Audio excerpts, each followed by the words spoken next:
Hi, this is Olaf. I'm the new M50 Ironman World Champion. We are one day after the race in St. George, and this is episode 17 of my journey to the Ironman World Championships in Kona and St. George 2022.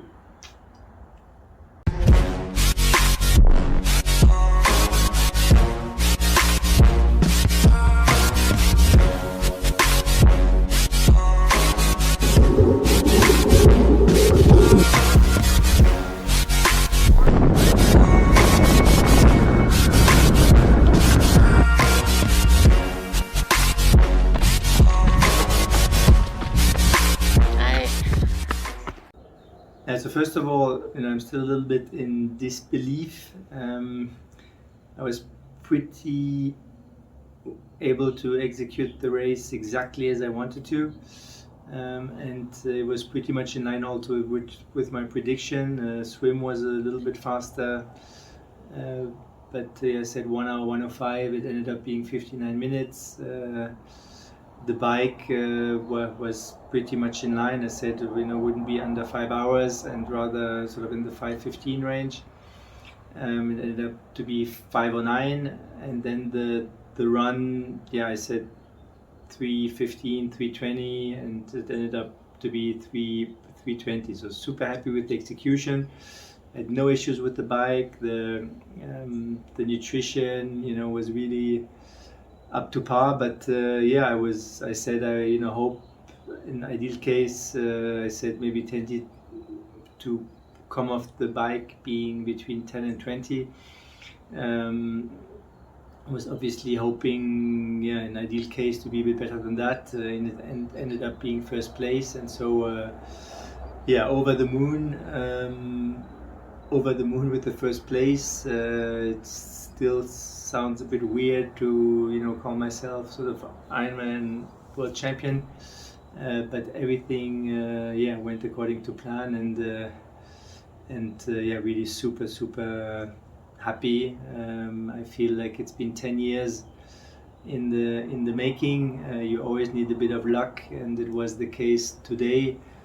It was the case that I was able to come to the race in great shape. It was not the case for everyone. I was, it was in St. George, which was super tough bike, super tough run, which suits me. It's super dry heat, which suits me. So really a lot of things came together for this. At the end, still a bit unbelievable, but definitely a fantastic result.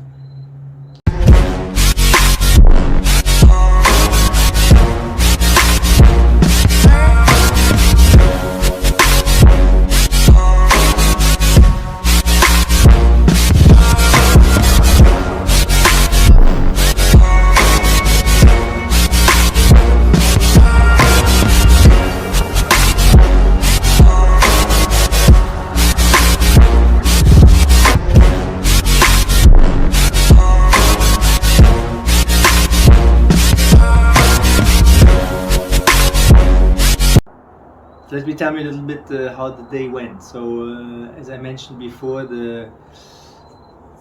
it was a long day. So wake up call at 3:30 was actually not that bad, because coming from Martinique, which is just 2 hours ahead, and in Martinique we get up typically at 5 a.m. also.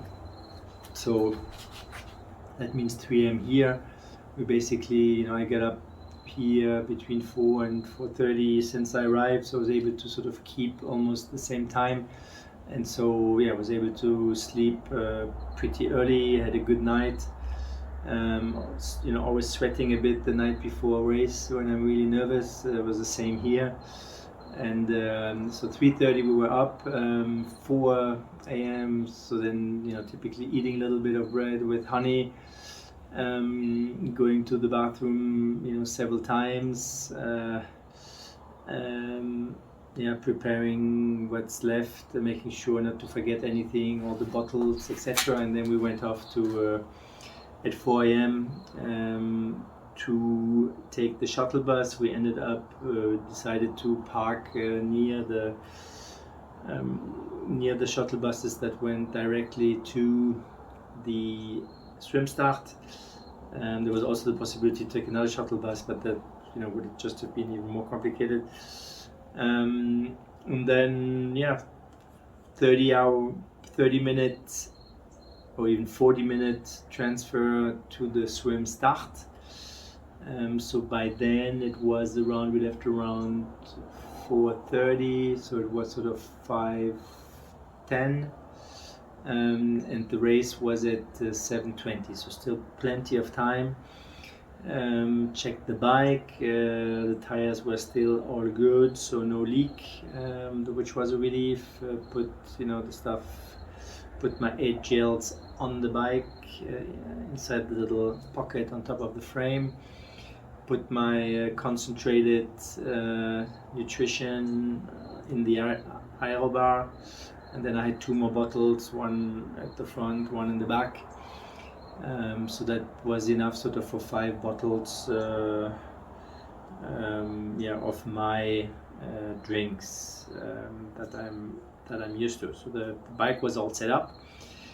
Then, as usual, another toilet. There was huge lines. There were lots of toilets, but still huge lines. So that took maybe 20 minutes to do that. Then I did a little bit of warm-up jog for just 5 minutes, but just to get everything going. And then we were basically just lying on the floor waiting the waves. So the pros started at 6:15. The first age group waves, I think, were at 6:45, and I was in wave 8. I had brought some swim because water was super cold and not really the opportunity anyways to do warm-up swim, so I did bring my swim coats. Quite surprised that nobody else did that, but I was able to do a little bit of exercises to get the muscles working. Put my sweatsuit on. It was a little bit warmer than the days before, so it was like 17 degrees in the mornings, which was nice. And I guess because the day before it was 34 degrees during the day, so the water was a little bit warmer as well, maybe 17 or 16, 17, I'm not sure. But so last hug to Maggie, and off we were in the starting line and off to the swim. So swim was really great. Started quite strong. As expected, there were lots of people in the water because since the wave before had just finished a couple of minutes before we got going, and obviously the last ones in that waves were the slower swimmers. So basically I was passing and swimming through swimmers all the time. In the end, the Garmin said I swam 100 meters more than sort of the ideal line. My first split, so I basically get every 950 meters I get an alert. So the first split was 14 minutes and 10 seconds, so times 4, that would have meant 56:40. I knew I was really onto a good pace. And second one was I think I had 2 at 15 or 3 at 15 something. So and then there was 100 meters more to go. So in the end it was 59 minutes. I felt the wetsuit swim was great. I didn't feel cold. There were a few that started ahead of me. So I knew that there were a few faster swimmers, but otherwise pretty much no one passed me the entire swim. And I learned, afterwards I had no clue at that point, but I was 7th out of the swim, which was, massive improvement compared to anything I did before. So really, really happy with that. And then onto the bike. So I put some socks on because I was scared to be cold, and anyway I kept those on for the run, so no time lost there.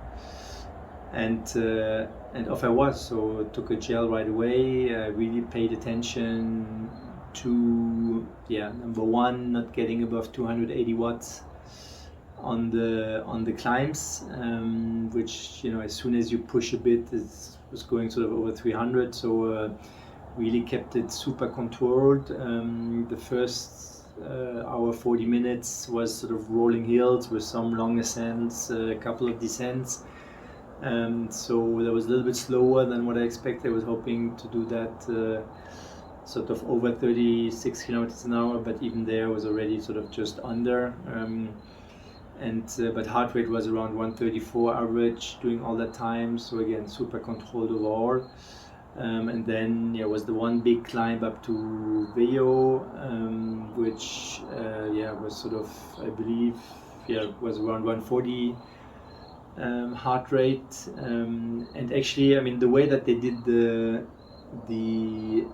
waves, because it was a little bit weird, because you had some fast and then slow waves, the older guys in the middle, but it ended up working out super well. I mean, I saw basically no drafting, there was no packs. I did the entire bike basically on my own. So there's always one or two guys who, I saw one guy who, doubled, passed on the wrong side, kept behind guys super long.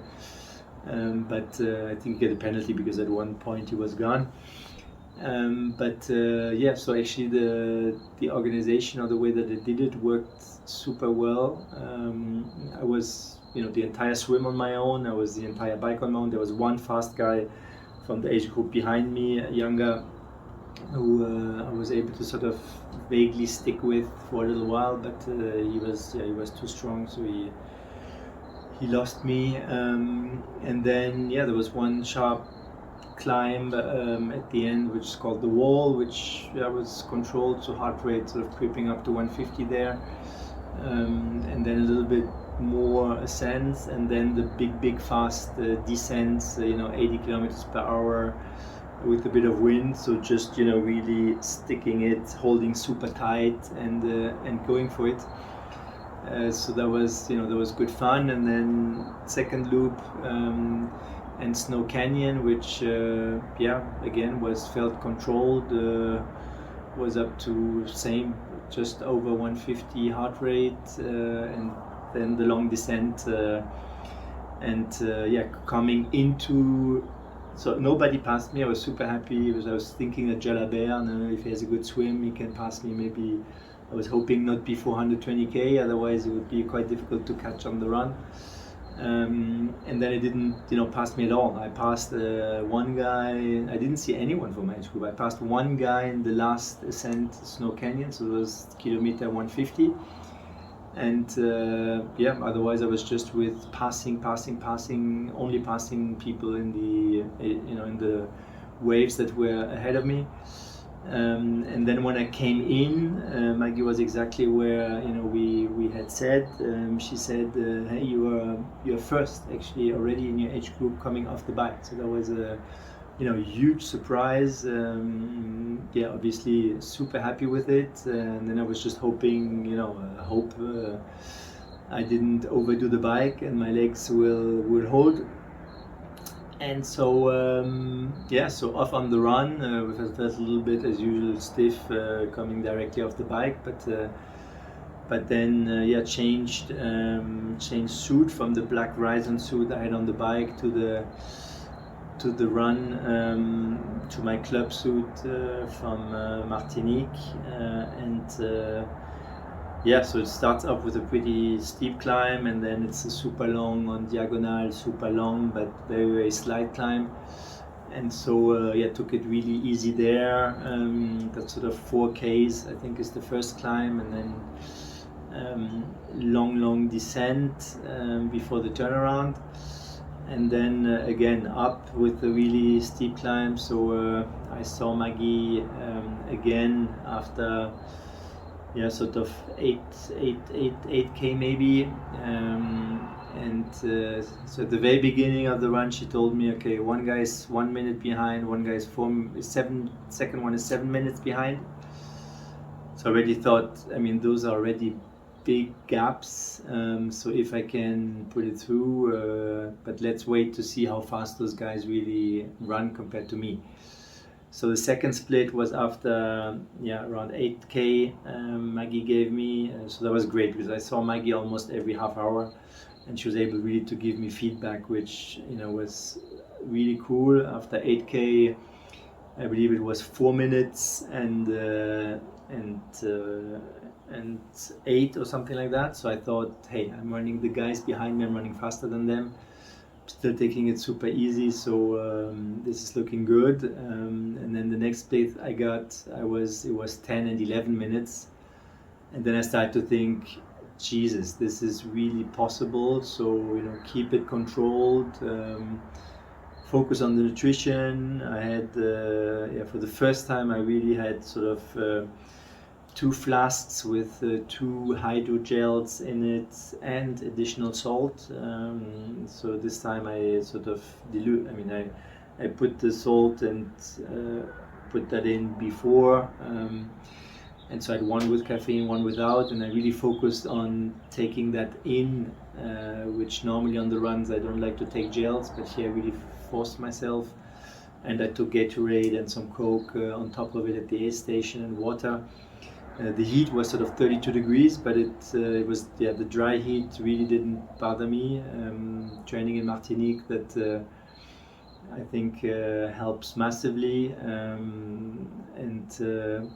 So once it sort of stayed at the, so I saw Maggie then once again after whatever it was, 20Ks, and sort of the gap was constant, and so I knew, all right, so just don't fuck this up.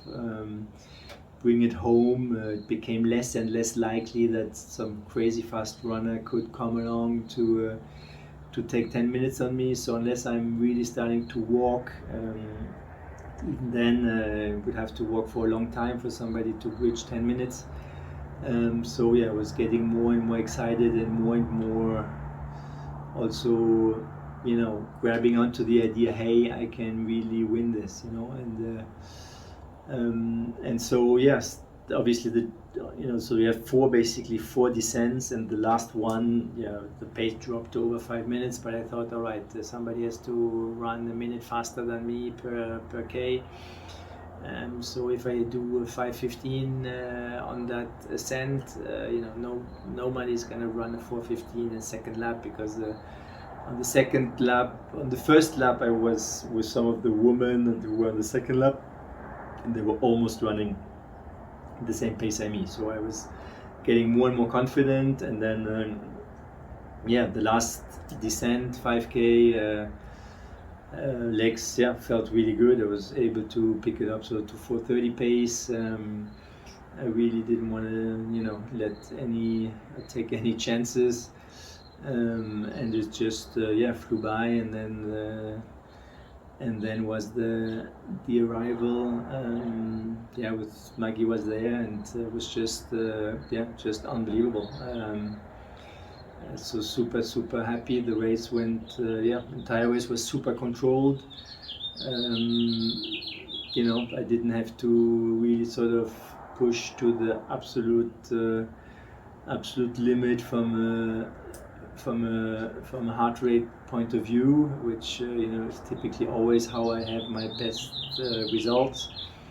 It was obviously very sort of reassuring to have that kind of a gap, and to be able to enjoy, even though it was obviously super hard and the legs were starting to hurt a bit everywhere. On the bike a few times I felt a little bit behind my legs. I thought, hopefully that's not gonna develop into cramps. On the run I had twice, because of the caffeine probably, or the ice water, really sort of some pain in the stomach. Obviously it was sort of, whether it was in the back or sometimes also a little bit the hip, the body sending you signals, telling you that, hey, I really don't like what you're putting me through, but nothing really that forced me to slow down. I didn't have to walk at any point. Even the steep climb of a few hundred meters, that's on the second lap I was able to run it all the way through, and couldn't have been a better day. I was super focused on nutrition, super focused on heart rate, super focused on the pacing, and I think the execution was just flawless. and then the training basically did the rest. And also, I had no bad luck this time, so you need good luck as well. It was at the end of the day, it was enough for the competitors who were there, and I guess for a 50-year-old, pretty amazing results, pretty amazing performance, and absolute crazy fantastic day. Me and Maggie, we still a little bit in disbelief, and but super happy and looking forward to the award ceremony later today, and then also I'll be on the live broadcast of triathlon, the German triathlon media, since I think we're only two, I believe, age group world champion and no pro German champion, so I'm happy to do that later today as well. T'es premier, le suivant à 1 minute et ensuite 7 minutes. Bravo!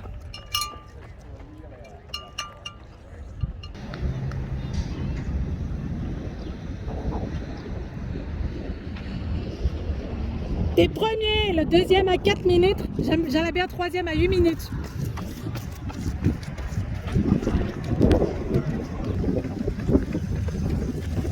Bravo Olaf, deuxième à 11 minutes, troisième à 12 minutes.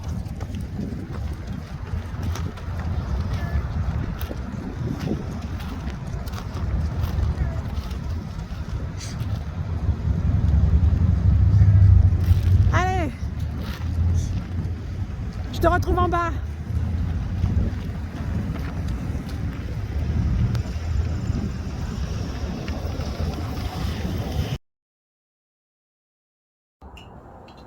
Alright, so thanks a lot for watching and being part of this journey. As mentioned before, it has helped me a lot really synthesize my thoughts around what's important, what should I be focusing on in the process of relaying that back to you. Obviously over the moon that the result has been as it is. But really thanks so much for all the support along the way. Thanks so much for all the messages. Thanks so much for again being part of this journey, and that's amazing in today's world how that is possible. So stay tuned, and again, thanks so much.